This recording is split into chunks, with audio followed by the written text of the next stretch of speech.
Hello everyone, welcome to जनित IAS. GS capsule के day 5 को आइए डिस्कस करते हैं।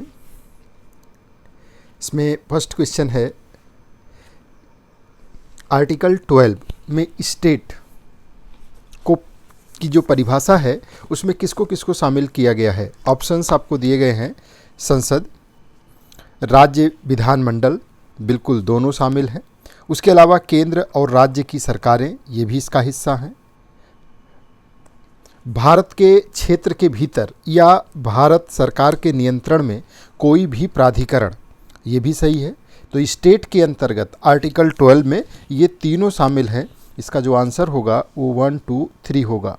यानी स्टेट जो है वो संसद और विधानमंडल, केंद्र और राज्य सरकारें, और भारत के भीतर या भारत सरकार के नियंत्रण में कोई भी जो प्राधिकरण है जिसको सरकार ने रिकॉग्नाइज किया है, सरकार फंडिंग कर रही है पूर्ण रूप से, आंशिक रूप से, और यहाँ तक कि जो सोसाइटीज़ हैं उनको भी अजय हाशिया वर्सेस खालिद मुजीब 1981 वाले मामले में सोसाइटी को भी स्टेट माना गया अगर सरकार, उसका नियंत्रण सरकार के पास है।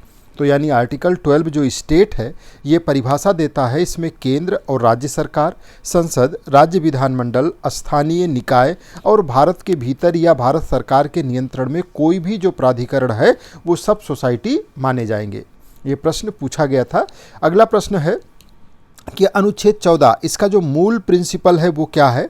तो आर्टिकल 14 क्या कहता है? रूल ऑफ लॉ, विधि का शासन। देश के अंदर शासन किसका होगा? विधि का। आंसर हो जाएगा इसका ए। इसमें दो कॉन्सेप्ट है, इक्वलिटी बिफोर लॉ और इक्वल प्रोटेक्शन ऑफ लॉ। ये ब्रिटेन से लिया गया है, और दूसरा इक्वल प्रोटेक्शन ये अमेरिका से प्रेरित है। ये डायसी के रूल ऑफ लॉ सिद्धांत से प्रेरित है।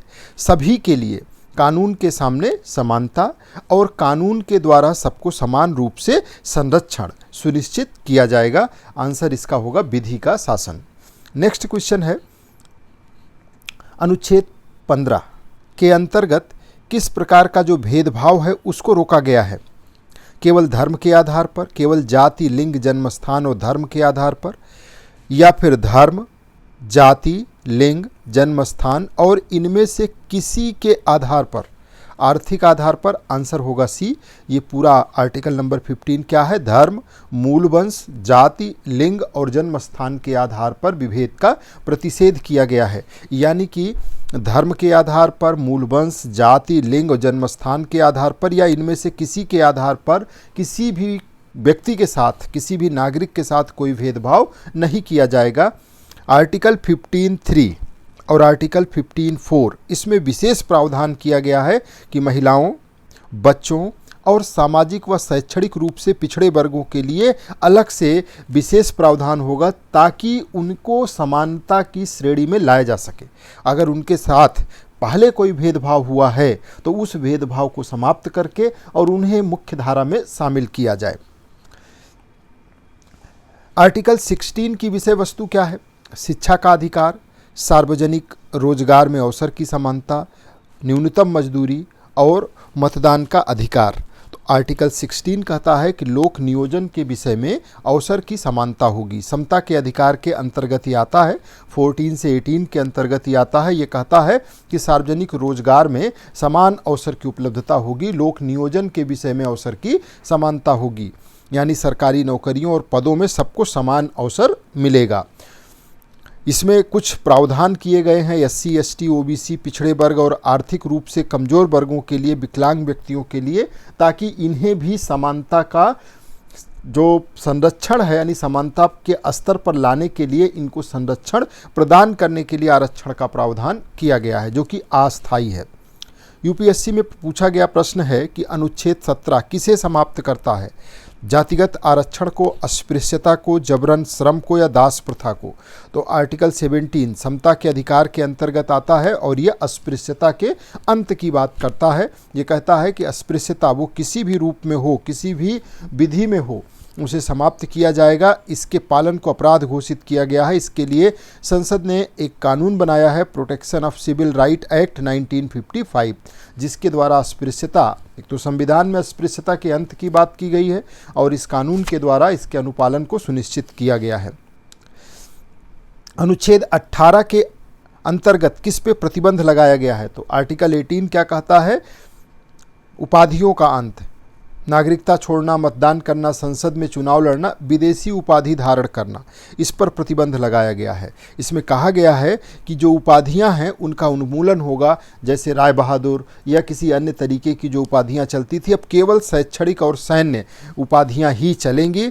और ये केस आया था Balaji Raghavan versus union of India 1996, जिसमें जो पद्म अवार्ड है इसके बारे में कहा गया कि ये टाइटल नहीं है जब तक कि इसको नाम के साथ में उपयोग ना किया जाए, यानी कि ये उपाधि के रूप में नहीं है, ये जो है एक तरीके का सम्मान है और ये सम्मान के रूप में दिया जाएगा और नाम के साथ इसका प्रयोग नहीं किया जाएगा।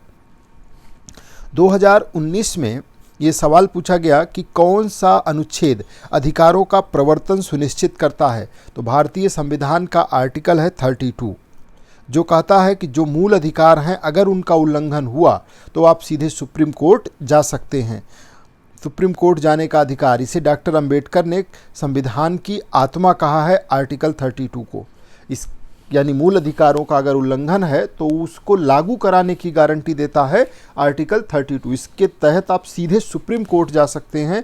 और एक आर्टिकल है 226, इसके तहत आप हाई कोर्ट जा सकते हैं मूल अधिकारों के हनन पर। अनुच्छेद 20 के सेकेंड पार्ट में जो डबल जेपार्डी का सिद्धांत दिया गया है, इसका मतलब क्या है? तो इसमें कहा गया है कि एक अपराध के लिए दोहरी सजा नहीं, या फिर एक अपराध के लिए 2 बार मुकदमा चलाना, या एक ही अपराध के लिए 1 से अधिक दंड, या फिर उपरोक्त सभी।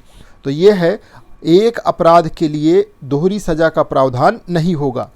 ये जो डबल जेपर्डी है ये कहता है कि एक ही अपराध के लिए व्यक्ति को 2 बार दंडित करना या मुकदमा नहीं किया जा सकता है। ये मकबूल Hussain versus state of Bombay 1953 में इस तरीके से सुप्रीम कोर्ट ने इसकी व्याख्या दिया है कि एक ही अपराध के लिए व्यक्ति को 2 बार दंडित नहीं किया जा सकता। निवारक नज़रबंदी, प्रिवेंटिव डिटेंशन, अधिकतम कितने दिनों तक बिना सलाहकार बोर्ड की अनुमति के हो सकती है? 2 महीने, 3 महीने, 6 महीने या 12 महीने? इसका आंसर है 3 महीने। 3 महीने तक यानी 90 दिनों तक किसी भी व्यक्ति को निवारक नज़रबंदी में रखा जा सकता है। इसके बाद सलाह बोर्ड की अनुमति आवश्यक है। ये किस कानून के तहत होता है? तो NSA, नेशनल सिक्योरिटी एक्ट 1980 के द्वारा इसका अनुपालन सुनिश्चित होता है। आर्टिकल 23, इसके अंतर्गत कौन सी चीज़ें रोकी गई हैं? कर, मानव तस्करी, जबरन श्रम, मतदान के लिए प्रतिबंध है, या प्रेस सेंसरशिप? तो इसका जो आंसर है वो मानव तस्करी और जबरन श्रम की बात करता है आर्टिकल 23 कि मानव तस्करी, बधुआ मजदूरी, जबरन श्रम पे प्रतिबंध लगाया गया है। ये केस था people's union of democratic right versus union of India 1982। इसमें न्यूनतम मजदूरी से कम भुगतान भी जबरन